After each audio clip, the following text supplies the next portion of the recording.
જય શ્રી કૃષ્ણ મિત્રો. આજે આપણે શ્રીમદ ભગવદ્ ગીતાનું બીજા અધ્યાયનું પઠન કરવા જઈ રહ્યા છીએ. જો તમારી પાસે તમારી ભગવદ્ ગીતા છે તો તમારી ભગવદ્ ગીતાને તમારા હાથમાં લઈને તેની ઉપર હાથ રાખો અને ભગવાનથી આજ્ઞા લો કે પ્રભુ, હું આપથી આજ્ઞા લઉં છું કે આ જે જ્ઞાન આપે 5000 વર્ષ પહેલા અર્જુનને આપ્યું હતું, આજે હું આ જ્ઞાનને ગ્રહણ કરવા ચાહું છું. અને એ શબ્દ જે અનંત બ્રહ્માંડના રચયિતાએ બોલ્યા છે એ શબ્દોને સમજવાની બુદ્ધિ મને આપો. મારા જીવનના મહાભારત પર કેવી રીતે વિજય પ્રાપ્ત કરું એવું જ્ઞાન મને આપો. આ મોહપાસની દુનિયામાં જ્યાં હું ફસાયેલો છું, જ્યાં ચારો તરફ હર કોઈ મારા સંબંધી છે, જેને હું મારા પોતાના સમજું છું, એ લોકો ખબર નહીં મને પોતાના સમજે છે કે નહીં, પરંતુ હું બધાને મારા પોતાના સમજું છું અને મને લાગે છે કે હું હરેક જગ્યાએ સાચો છું.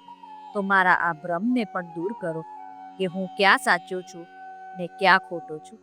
આ બધા ભ્રમને દૂર કરીને મને જ્ઞાન આપતા મને આ મહાભારતથી બહાર નીકાળો અને મને આપની શરણમાં લો. એવી પ્રાર્થના કરીને ભગવાન આપના શબ્દોની ક્ષમતા રાખીને આ ગીતા પાઠને શરૂ કરું છું. હરે કૃષ્ણ. અધ્યાય બીજો. સંજય બોલ્યા, આ પ્રમાણે કરુણાથી ઘેરાયેલા તેમજ આંસુ ભરેલા અને વ્યાકુળ નેત્રોના તથા શોક કરતા તે અર્જુનને ભગવાન મધુસૂદને આ વાક્ય કહ્યું. હવે શ્રી ભગવાન પહેલી વાર બોલે છે. આના પહેલા ભગવાને ફક્ત એક વાક્ય અર્જુનને કહ્યું હતું, એ સામે ઉભેલા કૌરવોને જુઓ. હવે ભગવાન પહેલી વાર બોલે છે જ્યાં અર્જુન ફસાયેલો છે. અર્જુન એવી સ્થિતિમાં આવી ગયો છે કે અર્જુન સુસાઇડ કરવા માંગે છે. અર્જુન મરવા માંગે છે. કહે છે કે હું મરી જાઉં પણ આમને ના મારું, કેમ કે હું જો કારણ બનવાનો જ હોઉં તો એના કરતાં તો સારું છે કે હું જ મરી જાઉં, જેથી હું કારણ ના બનું અને ક્યાંય પાપ ના થાય.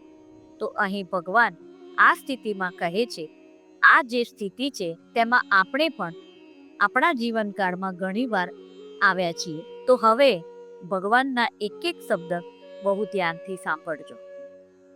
શ્રી ભગવાન બોલ્યા, હે અર્જુન, તારા જેવા સુરવીરને અસમયે વિષાદ માટે અયોગ્ય એવી રણભૂમિમાં આવો મોહ ક્યાંથી થયો? કારણ કે ન તો આ શ્રેષ્ઠ પુરુષોએ આચરેલો છે, ન તો સ્વર્ગ આપનારો છે, કે ન તો યશ આપનારો છે. ભગવાન બોલ્યા, હે અર્જુન, આ સમયે તું યુદ્ધ ભૂમિમાં આવી ગયો છે. આટલી બધી વાતો થઈ ગઈ છે, આટલું બધું ભૂતકાળમાં બની ગયું છે. દ્રૌપદીનું ચીરહરણ કરવાનો આ લોકોએ પ્રયાસ કરેલો છે. લાક્ષાગૃહમાં તમને બધાને મારવાની કોશિશ કરી છે. બધી વાર આ લોકોએ પાપ કર્યા છે. આટલી બધી વાર તૃણિત અપરાધ કર્યો છે. એ પછી યુદ્ધનો સમય નક્કી થયો છે. આના પહેલા કેટલીય વાર આપણે તેમને મનાવતા આવ્યા છીએ. કેટલીય વાર આપણે તેમને કહ્યું છે કે માની જાઓ, ખાલી 5 જગ્યા આપી દો, અમે એટલામાં રાજપાટ કરીશું ને તમે અહીં આરામથી રહો. કેટલીય વાર મેં એમને રિક્વેસ્ટ કરી છે, તે પછી આપણે યુદ્ધનો નિર્ણય લીધો છે. યુદ્ધ ભૂમિમાં આવ્યા પછી તું મૂર્ખો જેવી વાત કેમ કરે છે? હવે મોહ ક્યાંથી રહી જાય છે?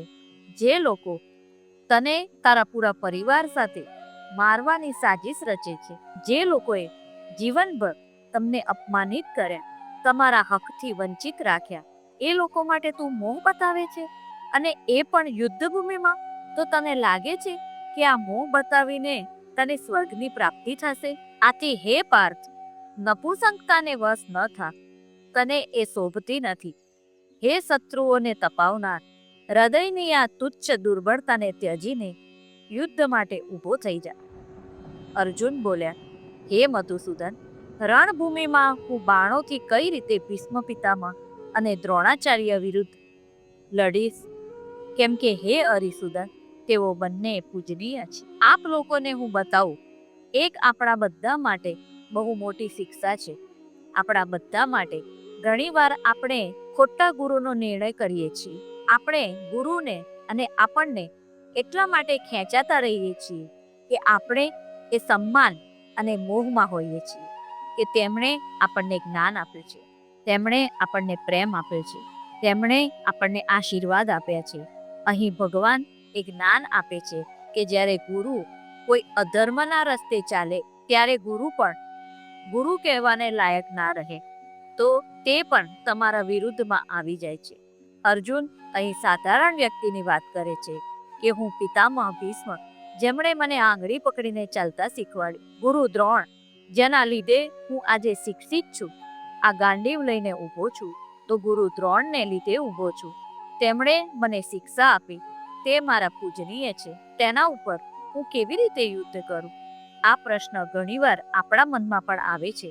તો આ પ્રશ્નનો ઉત્તર ભગવાન આપશે, તો સાંભળજો.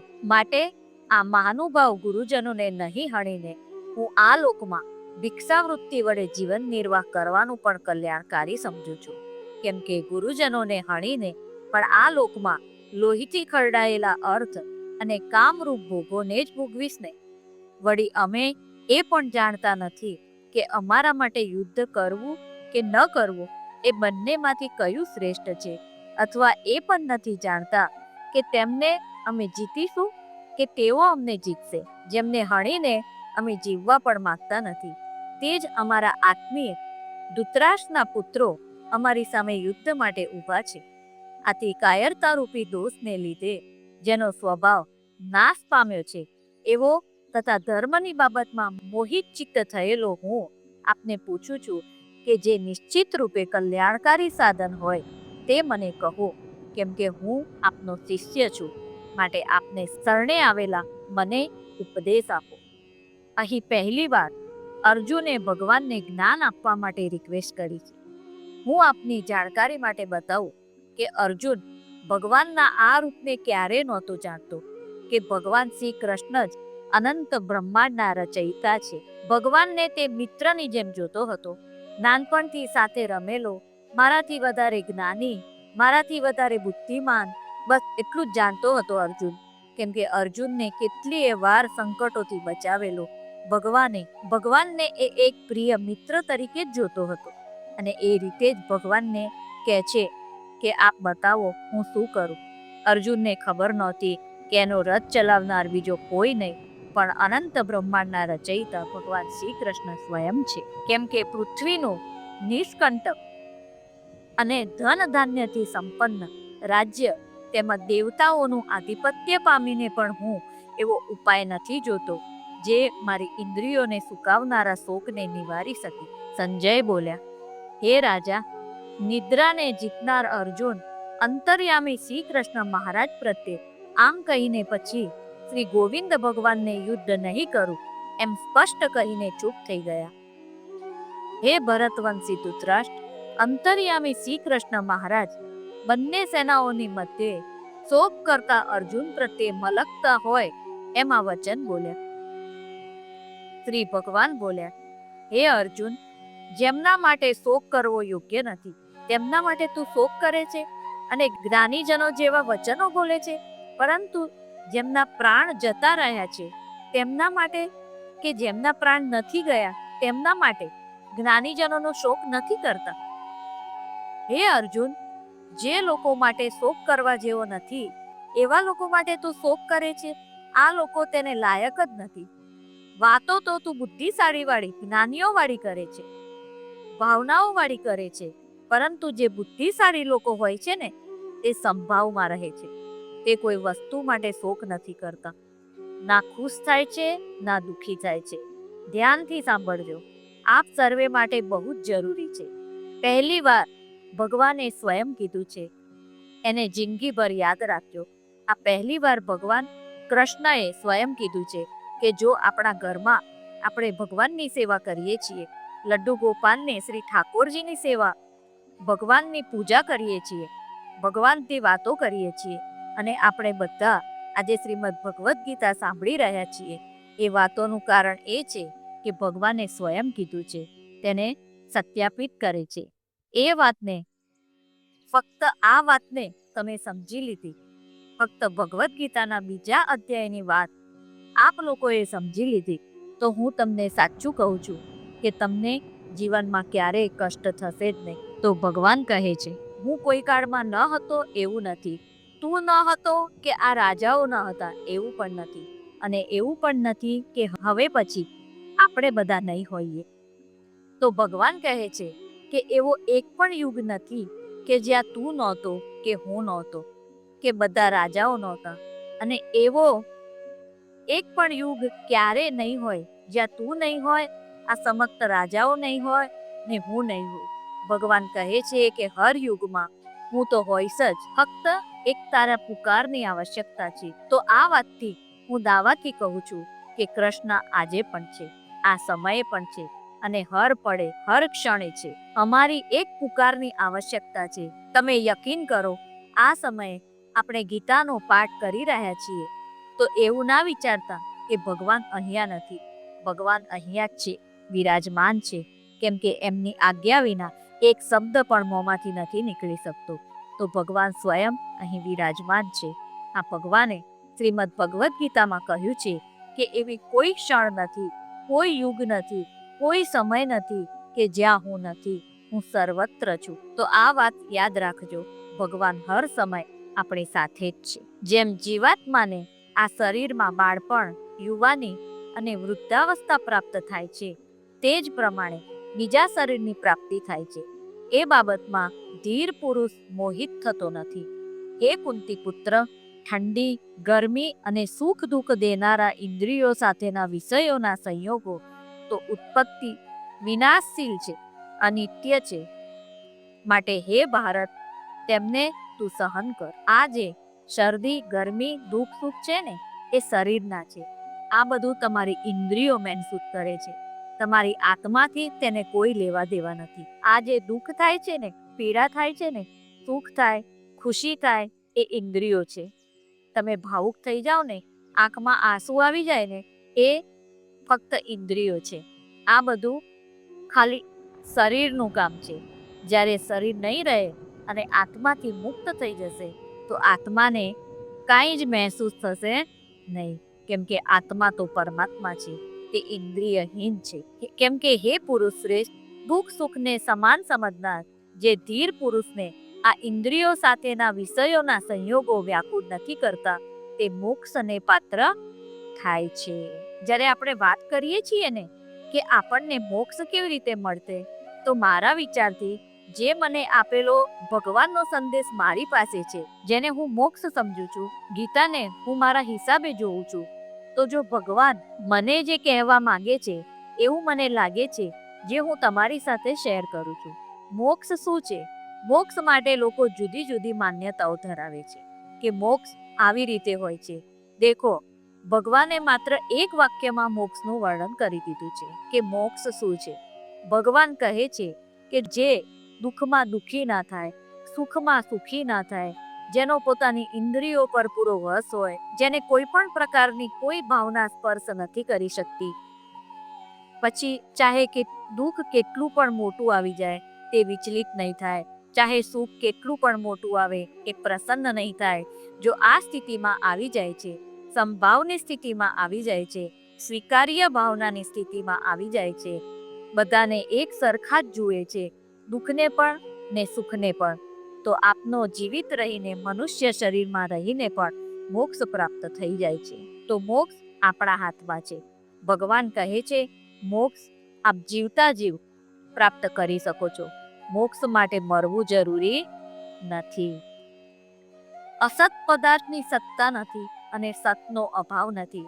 આ બંનેનું તત્વજ્ઞાની પુરુષોએ જોયું છે. નાશ રહિત તો તું તેને જાણ, જેનાથી આ સકળ જગત દ્રશ્ય વર્ગ વ્યાપ્ત છે. આ અવિનાશીનો વિનાશ કરવા કોઈ પણ સમર્થ નથી. શરીરનો એક દિવસે નાશ થઈ જશે.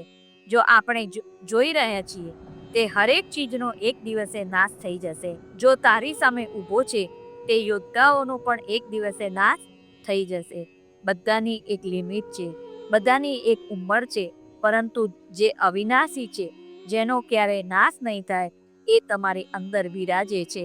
જેની વજહથી હું આ બોલી શકું છું, જેની વજહથી આપ લોકો આ સાંભળી શકો છો. જે જીવાત્મા આપણી અંદર છે, સ્વયં કૃષ્ણ એ અવિનાશી છે, એમનો નાશ ક્યારેય નહીં થાય. આપણે એને જીવવું જોઈએ, આ શરીરને નહીં. આ નાશ રહિત અપ્રમેય નિત્ય સ્વરૂપ જીવાત્માના આ સગળા શરીરો નાશવંત કહેવાયા છે. માટે હે ભરતવંશી અર્જુન, તું યુદ્ધ કર. જે આ આત્માને હણનાર સમજે છે તથા જે એને હણાયેલા માને છે, તે બંને જાણતા નથી. કેમ કે આ આત્મા વાસ્તવમાં નથી કોઈને હણતો કે નથી કોઈના દ્વારા હણાતો. આ આત્મા કોઈ પણ કાળમાં જન્મ લેતો હોય એમ નથી, કે મરણ પામતો હોય એમ નથી. અહીંયા ભગવાન એકદમ ઊંડી વાત કરે છે. ઘણીવાર શું થાય છે, જ્યારે આપણે આપણા સ્વજનોને ખોઈ દઈએ છીએ ને, ત્યારે આપણે બહુ દુઃખી થઈ જઈએ છીએ. ઘણા લોકો એવા ડિસિઝન લઈ લે છે, આજથી હું ભગવાનમાં વિશ્વાસ નહીં કરું, કેમ કે એમણે મારા ફલાણાને લઈ લીધા, એમણે એમને મારી નાખ્યા, મારા પિતા બહુ પીડામાં હતા, મારા પિતા જતા રહ્યા, ભગવાને છીનવી લીધા. જ્યારે આપણે આવી વાતો કરીએ છીએ ને અને ભગવાનથી મોહવશ દૂર થઈ જઈએ છીએ, તો યાદ રાખો, કોઈ ક્યાંય જતું નથી. ભગવાન એ જ સમજાવે છે, ફક્ત શરીર સમાપ્ત થાય છે, આત્મા તો અવિનાશી છે, તેનું કોઈ કાંઈ બગાડી શકતું નથી. તો ખાલી શરીર જાય છે, અને શરીરથી તમારો મોહ થોડા સમય પૂરતો જ હોય છે. તમે સમજવાની કોશિશ કરજો, જ્યારે શરીર મૃત થઈ જાય છે યા આત્મા શરીરથી નીકળી જાય છે, એક મનુષ્ય આ વાતને ક્યારેય નથી સમજી શકતો કે અમારો શરીરથી મોહ કેટલો હતો.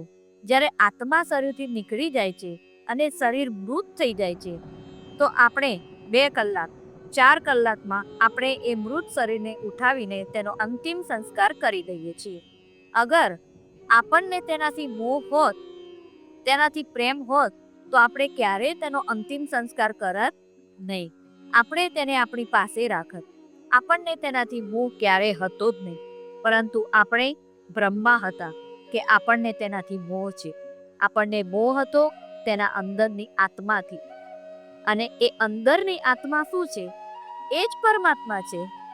તો એકચ્યુઅલમાં આપણને પ્રેમ ઈશ્વરથી જ હોય છે, પણ આપણે અંજાન છીએ. એના ઉપર જે માયાનું આવરણ લાગેલું છે ને, તેના ચક્કરમાં ભટક્યા રહીએ છીએ. તો અંદરની આત્માથી આપણે ક્યારેય પરિચિત જ થતા નથી. આપણે શરીરથી પરિચિત છીએ. જ્યારે કે ભગવાન એ જ સમજાવે છે કે શરીર મોહના યોગ્ય નથી, શરીરથી મોહ નથી કરવાનો.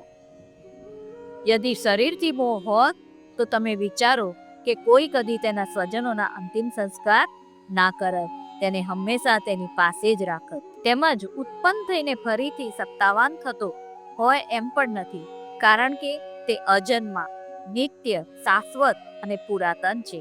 શરીરના હણાવવા છતાં પણ તે હણાતો નથી.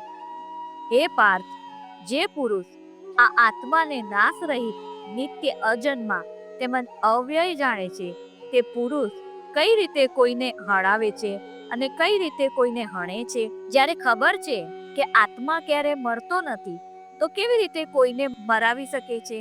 આ તો પ્રારબ્ધ છે. આ પાપ છે તે શરીરે કર્યા છે. શરીરનો નાશ થવું અનિવાર્ય છે. આ શરીરનો આત્માથી મુક્ત થવું અનિવાર્ય છે, કેમ કે શરીરનો સહયોગ લઈને આપણે સારા પાપ કરીએ છીએ. જેમ માણસ જૂના વસ્ત્રો ત્યજીને બીજા નવા વસ્ત્રો ગ્રહણ કરે છે, તેમજ જીવાત્મા જૂના શરીરો ત્યજીને બીજા નવા શરીરો પામે છે. શરીર આપણી આત્માને વિશુદ્ધ કરી શકે છે, કેમ કે આપણે કર્મ કરીએ છીએ. તેથી આપણે આત્માને હંમેશા શુદ્ધ રાખવી જોઈએ. જો આપણી આત્મા શુદ્ધ હશે, તો આ શરીરની એટલી હિંમત નથી, કે કોઈ ઇન્દ્રિયોની પણ એટલી હિંમત નથી. ભગવાન કહે છે ને કે ઇન્દ્રિયો પર વશ રાખો. આપણી આત્મામાં એટલી તાકાત છે કે એ આપણી ઇન્દ્રિયોને વશમાં રાખી શકે છે. પણ આપણે ચાહીએ તો શરીર કોઈ ખરાબ કામ કરશે જ નહીં. શરીરના કહ્યા મુજબ ના ચાલો તો તમારું મગજ તમને કેદ કરીને રાખે છે, પરંતુ મગજ તમારો શરીરનો ભાગ છે. એનો રિમોટ તમારા હાથમાં હોવું જોઈએ, ના કે મગજના હાથમાં હોવું જોઈએ. પૂરું શરીર આપણા કહ્યા પ્રમાણે ચાલવું જોઈએ. આ શરીરને આપણે જે આદેશ આપીએ તેમ ચાલવું જોઈએ, પરંતુ આપણે તો શરીરના વશમાં રહીએ છીએ. મગજ કહે કે ઊંઘ વધારે આવે છે, નથી ઉઠવું તો નહીં ઉઠીએ. એ કહે કે ઠંડી લાગે છે તો ઠંડી લાગી જાય છે. એ કહે કે હું થાકી ગયો છું તો થાક મહેસૂસ કરીએ છીએ. આપણે શરીરના વશમાં રહીએ છીએ. જો આપણે ચાહીએ તો શરીરને આપણા વશમાં કરી શકીએ છીએ. ભગવાન આ જ સમજાવવા માંગે છે. જો શરીર આપણા વશમાં થઈ જાય, જો ઇન્દ્રિયો આપણા વશમાં થઈ જાય, તો આ શરીર એવું કોઈ ખરાબ કામ કરશે જ નહીં. એ હંમેશા ભગવાનના સાનિધ્યમાં જ રહેશે અને આત્મા શુદ્ધ રહેશે. અને જ્યારે આત્મા શુદ્ધ રહેશે તો શરીર કાબૂમાં રહેશે. તો તમને જીવતે જીવ આનંદની અનુભૂતિ થશે, મોક્ષની પ્રાપ્તિ થશે. આ આત્માને શસ્ત્રો છેદી શકતા નથી, આને અગ્નિ બાળી શકતો નથી, આને પાણી ઓગાળી શકતું નથી, અને પવન આને સુકાવી શકતો નથી. આ આપણે નાનપણથી સાંભળતા આવ્યા છીએ. આપણે બધાએ સાંભળ્યું હશે, પણ ક્યારેય વિશ્વાસ નથી કર્યો. આ સ્વયં ભગવાનની વાણી છે. જો ભગવાન પર વિશ્વાસ કરો છો તો તેમની વાણી પર પણ વિશ્વાસ કરો. 5000 વર્ષ પહેલા એવું જ્ઞાન ભગવાન આપીને ગયા છે કે જો આપણે તેને માની લઈએ તો કષ્ટ નામની વસ્તુ આપણા જીવનમાં ક્યારેય આવશે નહીં. તેની ક્ષમતા જ નથી કે તે આવે, કેમ કે આ આત્મા અછેદ્ય, અદાહ્ય, અકલેદ્ય, અશોષ્ય તથા નિત્ય, સર્વવ્યાપી, અચળ, સ્થિર તેમજ સનાતન છે. આ આત્મા અવ્યક્ત, અચિંત્ય અને વિકાર રહિત કહેવાય છે. તેથી હે અર્જુન, આ આત્માને આ પ્રમાણે જાણીને તું શોક કરવાને યોગ્ય નથી, એટલે કે તારે શોક કરવો ઉચિત નથી. અને જો તું આ આત્માને સદા જન્મ લેનાર તથા સદા મૃત્યુ પામનાર માનતો હોય તો પણ હે મહાબાહુ, આવી રીતે શોક કરવો તારા માટે યોગ્ય નથી. કેમ કે આ માન્યતા મુજબ જન્મેલાનું મૃત્યુ નિશ્ચિત છે અને મરેલાનો જન્મ નિશ્ચિત છે. તેથી પણ આ ઉપાય વિનાના વિષયમાં શોક કરવો તારા માટે યોગ્ય નથી. હે અર્જુન, સગળા પ્રાણીઓ જન્મ પૂર્વે અપ્રગટ હતા અને મર્યા પછી પણ અપ્રગટ થઈ જનાર છે. કેવળ વચગાળામાં જ પ્રગટ છે. તો પછી આવી સ્થિતિમાં શોક કરવાનો? કોઈ એક વિરલ મહાપુરુષ જ આ આત્માને આશ્ચર્યની જેમ જુએ છે, તેમજ બીજો કોઈ મહાપુરુષ જ આત્મતત્વને આશ્ચર્યની જેમ વર્ણવે છે, તથા બીજો કોઈ અધિકારી પુરુષ જ આને આશ્ચર્યની પેઠે સાંભળે છે, અને કોઈ તો સાંભળીને પણ આને જાણતો નથી. આ આત્મા અનંતકાળ સુધી છે, કેમ કે આત્મા તો પરમાત્મા છે, સ્વયં ઈશ્વર છે. આપણે કંઈ કરીએ છીએ તો તે આપણા શરીરથી નહીં, આત્માથી કરીએ છીએ. તો ખરાબ કામ કરતી વખતે સૌથી વધારે તકલીફ જો કોઈને પહોંચે તો તે પરમાત્માને પહોંચે છે, કેમ કે આપણી ભીતરમાં રહેલ આત્મા જ પરમાત્મા છે. તો જ્યારે પણ આપણે નિરંતર એવા કાર્ય કરીએ છીએ તો આપણે આપણા ભગવાનને દુખી કરીએ છીએ. નિરંતર મંદિર જઈએ, રોજ પૂજા પાઠ કરીએ, ભગવાનને સજાવીએ, સવારીએ, તેમને નવા નવા વસ્ત્રો પહેરાવીએ, ભોગ લગાવીએ, તેનાથી કંઈ નહીં થાય.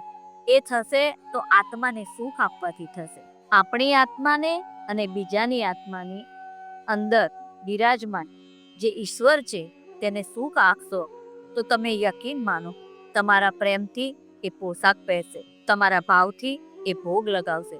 તમારા અંદરનો પરમાત્મા ખુશ રહેશે ને તો તમારા જીવનમાં ક્યારેય કષ્ટ નહીં આવે. આગળ આગળ જેમ જેમ ગીતા ભણશો ને તેમ તેમ ભગવાન હરેક ચીજને નકારી દેશે. જેને આપણે આજ સુધી સમજતા આવ્યા છીએ. એટલે એવું મારું માનવું છે કે આપણે એક જન્મ તો ફક્ત એટલે લેવો પડશે કે આપણે ભગવદ્ ગીતા ભણી શકીએ. આ કોઈ સાધારણ વાત નથી. આપણે બધાએ કોઈને કોઈ જન્મમાં કોઈ પણ ધર્મમાં હોઈએ યા કોઈ પણ જાતિમાં જન્મ્યા હશું, કોઈ બીજા જીવ બન્યા હોઈશું. આ આપણું સૌભાગ્ય છે. ઈશ્વરે આપણને આ લાયક સમજ્યા, આટલો પ્રેમ આપણા ઉપર બતાવ્યો છે કે આપણને હિન્દુ ધર્મમાં જન્મ આપ્યો અને આપણને આ સૌભાગ્ય પ્રાપ્ત થયું. હિન્દુ ધર્મમાં જન્મ લેવો એ પણ એક સૌભાગ્ય છે. તમે કોઈ પણ ધર્મમાં જન્મ્યા, પણ જો તમે ભગવાનના વચનોને સાંભળ્યા, સમજ્યા, તો તે બહુ મોટું સૌભાગ્ય છે. આ સાંભળ્યા પછી જો આને તમે તમારા જીવનમાં ઉતારશો તો સમજી લો કે આ તમારો છેલ્લો જન્મ છે. જે લોકો વર્ષોથી સદીઓથી ભટકે છે ને, ભગવાન કહે છે કે સદીઓથી ભટકે છે તેમને અર્જુન મારું આવું રૂપ ક્યારેય જોયું નથી જે તું આજે જોઈ રહ્યો છે. એ દેવી દેવતાઓની વાત કરે છે, ભગવાન મનુષ્યોની નહીં. મનુષ્યોને એ અધિકાર આપ્યો છે ભગવાને કે તે દેવી દેવતાઓથી પણ ઉપર જઈ શકે. આ વચનને માનીને જ્યારે તમે વાંચશો કે સાંભળશો ને, ત્યારે તમને ખુદને અહેસાસ થશે કે આ સાધારણ નથી, આ ભગવાનની વાણી છે.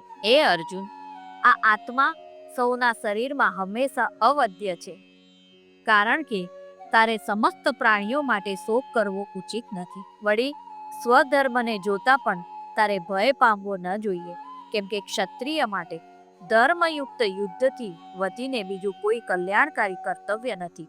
હે પાર્થ, આપમેળે પ્રાપ્ત થયેલા તેમજ ઉગડેલા સ્વર્ગના દ્વારરૂપી આવા યુદ્ધને ભાગ્યશાળી ક્ષત્રિયો જ મેળવે છે.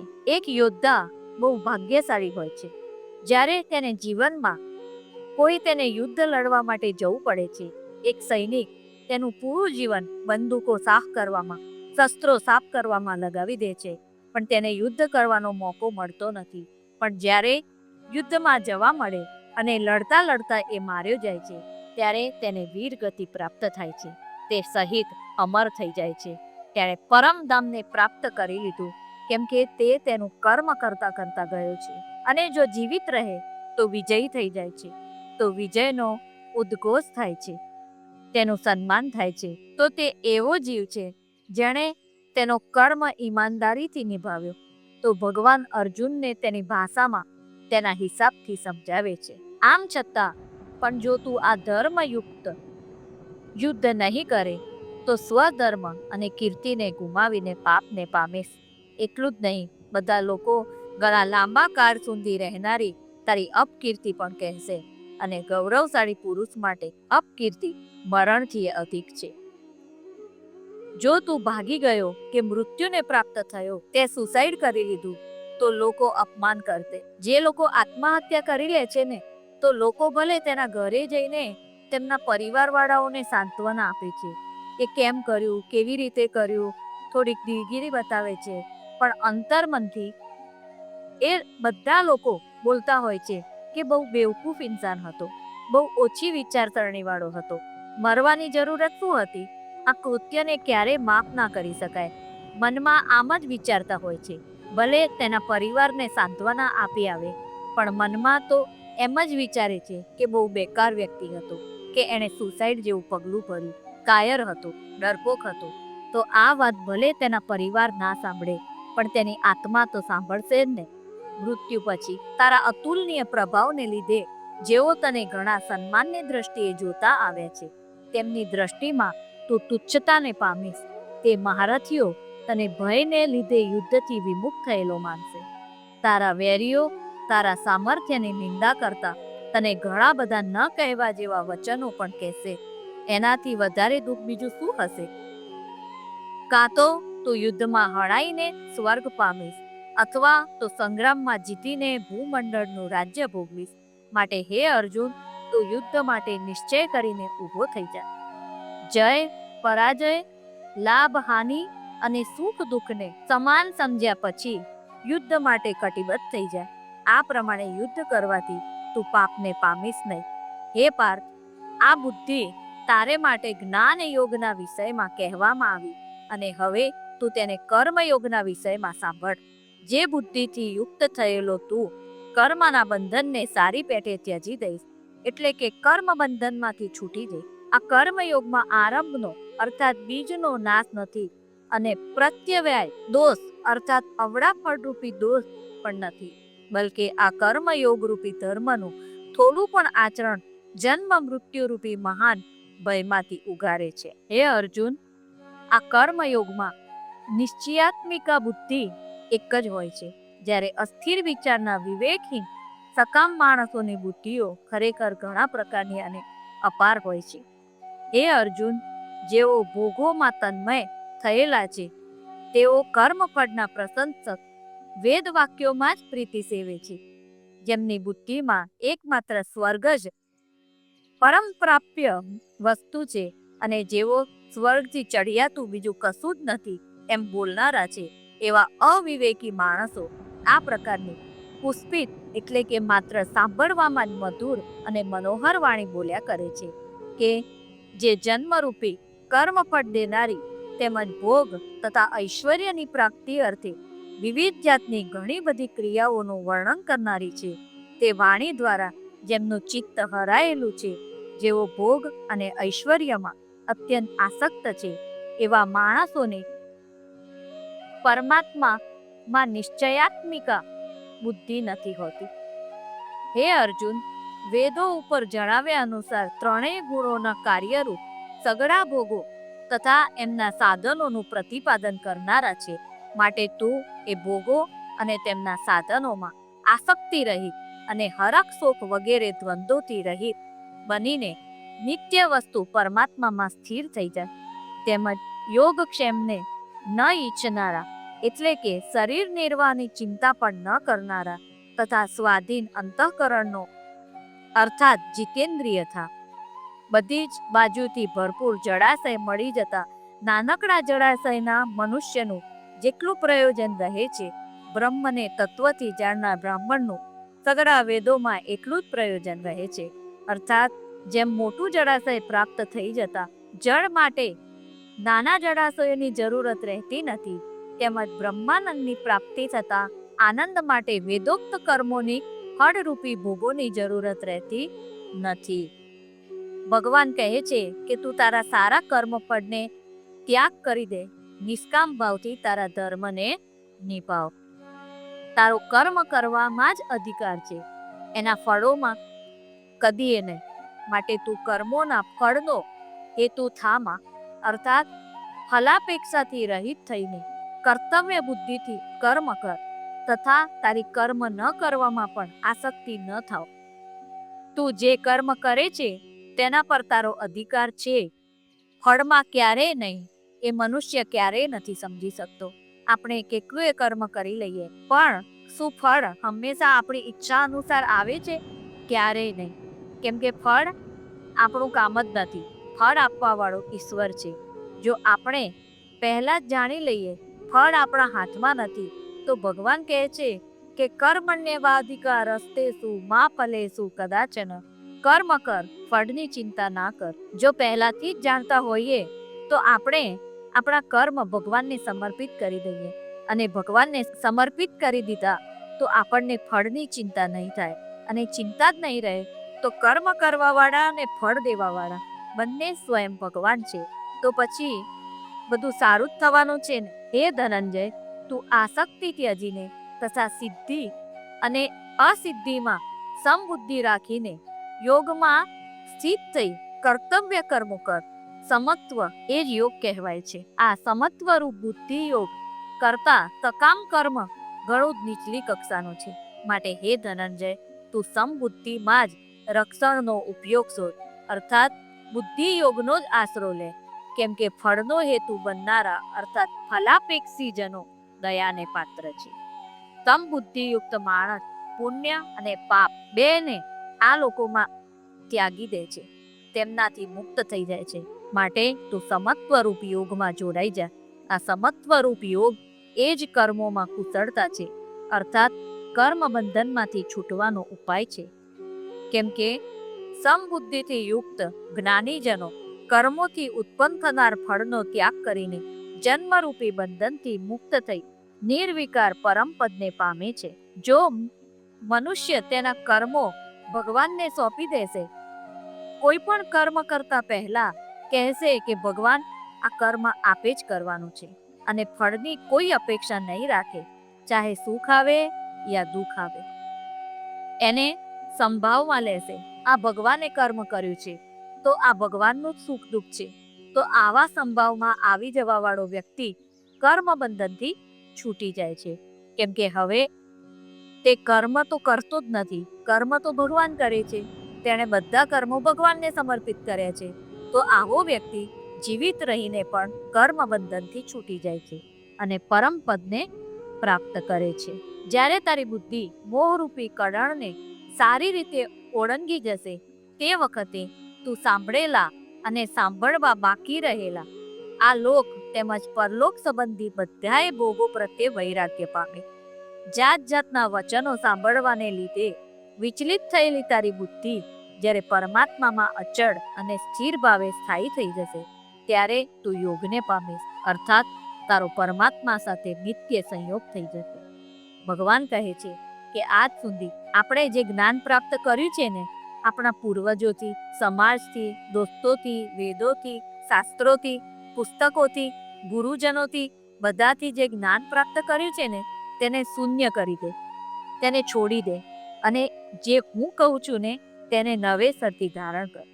ભગવાને આ સમજાવ્યું. આજ સુધી તે જે સાંભળ્યું તે બધું ત્યાગી દે. પાપ અને પુણ્યથી બહાર નીકળ. ભગવાન કહે છે પાપ પુણ્ય લાભ હાનિ આ બધાથી ઉપર ઉઠ, આ બધાથી વિચલિત ન થા, આ બધાથી ઉલઝેલો ના રહે. જ્યારે આ બધાથી ઉપર ઉઠીને વિચારી કે હે પ્રભુ, કર્મ પણ તારું ને ફળ પણ તારું, તો તું પરમ પદને પ્રાપ્ત થઈ, તો તારો પરમાત્માથી નિત્ય સંયોગ થશે. જેમ આપણે એકબીજાથી વાત કરીએ છીએ તેમ ભગવાનથી પણ વાત કરીશું. આપણે રોજ ભગવાનથી વાત કરીશું, નિત્ય આપણને ભગવાનનો સાક્ષાત્કાર થશે. અર્જુન બોલ્યા, હે કેશવ, સમાધિમાં સ્થિત પરમાત્માને પામેલા સ્થિર બુદ્ધિ પુરુષનું શું લક્ષણ છે?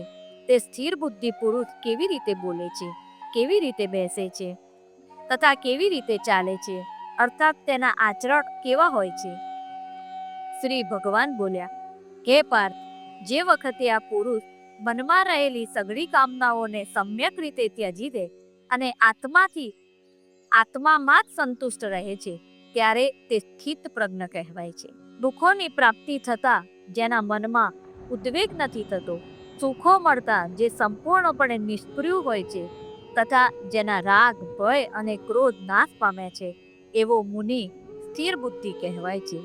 જે પુરુષ સર્વત્ર સ્નેહ રહિત થયેલો તે શુભ કે અશુભ વસ્તુ પામીને નથી પ્રસન્ન થતો કે નથી દ્વેષ કરતો, તેની બુદ્ધિ સ્થિર છે.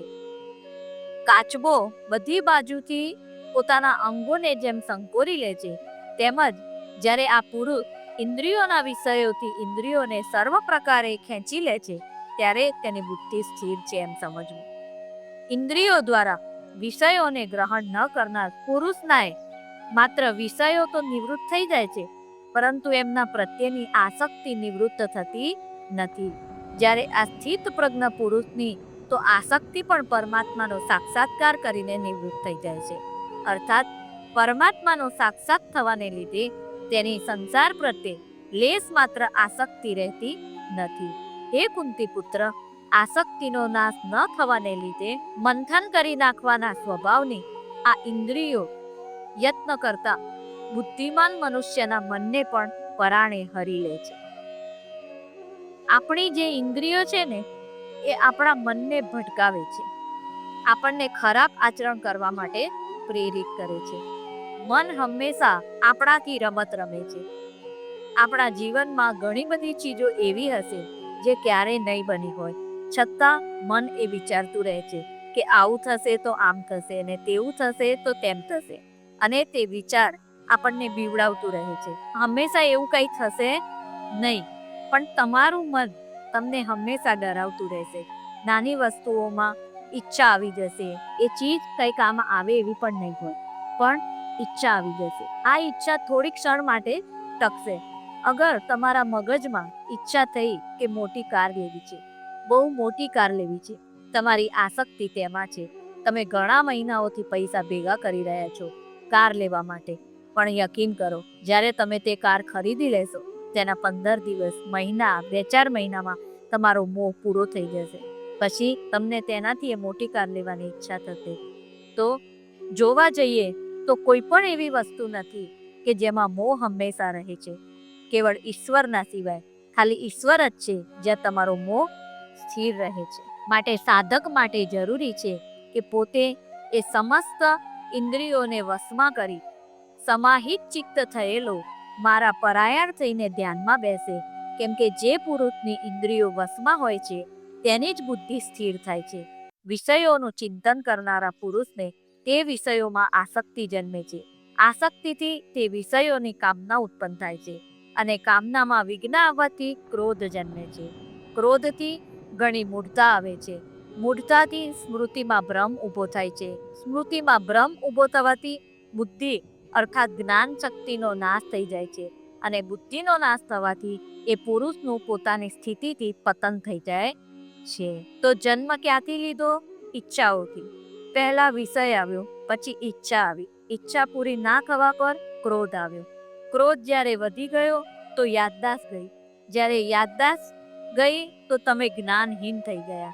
તો જ્યારે જ્ઞાન પ્રાપ્ત કરવાની શક્તિ જ ના રહી તો તમારું સ્તર ઓટોમેટિક નીચે આવી ગયું. તો આપણે કોઈ પણ ચીજ પર એકલા આસક્ત, એકલા મોહિત થવું જોઈએ નહીં. પરંતુ સ્વાધીન અંતઃકરણનો સાધક પોતાના વશમાં કરેલી રાગ દ્વેષ વિનાની ઇન્દ્રિયો દ્વારા વિષયોમાં વિચરણ કરતો હોવા છતાં અંતઃકરણની આધ્યાત્મિક પ્રસન્નતાને પામે છે. અંતઃકરણ પ્રસન્ન થતા આના સર્વ દુઃખોનો અભાવ થઈ જાય છે અને એ પ્રસન્ન ચિત્ત કર્મયોગીની બુદ્ધિ તત્કાળ બધી બાજુએથી દૂર થઈને એક પરમાત્મામાં જ સારી પેઠે સ્થિર થઈ જાય છે. જે પુરુષે મન અને ઇન્દ્રિયો જીત્યા નથી, તેનામાં નિશ્ચયાત્મિકા બુદ્ધિ નથી હોતી, તેમજ એ અયુક્ત માણસના અંતઃકરણમાં ભાવના પણ નથી હોતી તથા ભાવનાહીન માણસને શાંતિ નથી મળતી. અને શાંતિ વિનાના માણસને સુખ ક્યાંથી મળે? કેમ કે જેમ વાયુ જળમાં વહેતી નૌકાને ખેંચી જાય છે, તે જ પ્રમાણે વિષયોમાં વિચરતી ઇન્દ્રિયોમાંથી જે ઇન્દ્રિયની સાથે મન રહે છે તે એકલી ઇન્દ્રિય આ અયુક્ત પુરુષની બુદ્ધિને હરી લે છે.